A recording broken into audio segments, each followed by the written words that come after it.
mawulire agoocha hakitalo nnyo nnyini ddala akubiddwa n'afiirawo omubuyaga kati MP ebyaddala amaziga gokka ndi walana Christine omukyala wa North ate eya Bukomansimbi omukyalo oyo ebibye sibirunyi kati ono abatuuze babadde bamulanga awolaba okuba nti yaviiriddeko omuvubuka ayitibwa Marvin Kawesi okufa ku myaka 2 joka MP abadde azze ate akungubagire wamu n'abatuuze ono ne bamugamba genda tujja kubaako byotugamba kati okumanyanga bana abatuuze badde bakaawu mu butambi obutayinza kubanga bulabika bulungi nnyo bamukubye okakananga omutuuze omu amuddusizza mu kazigo ke n'amuwonya akazigo nako ne bakakanako ne bakakuba soka olakinge ebyaddala njagala ontere awo mu comment section ddala kino kibadde kituufu omukuba oba nedda kati just gwegamba yes oba no.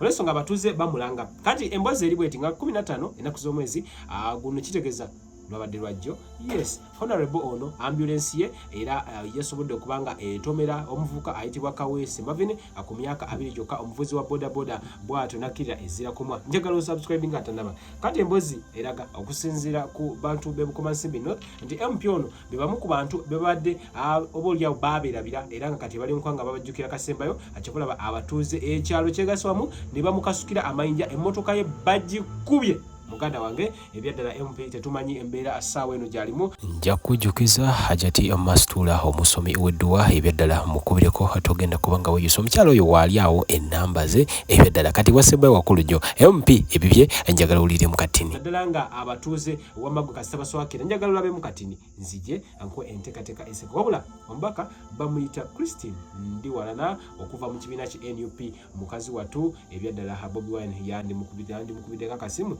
nga MP we si ebirungi.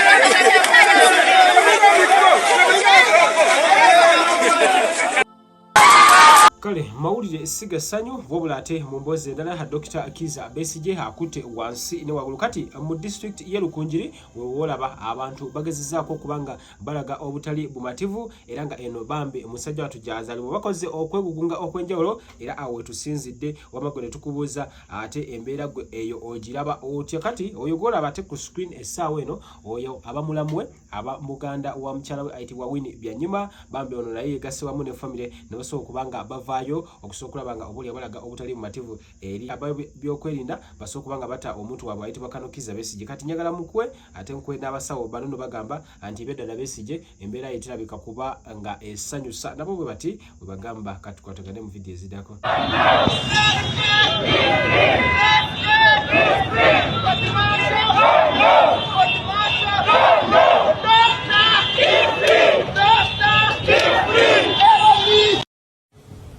You bear direct personal responsibility for Dr. Besigye's safety and well-being. Should any harm come to him while he's in illegal detention, we shall hold you responsible, and the world will know exactly who should be accountable. No official denial, no bureaucratic obfuscation, no political maneuvering will obscure this truth.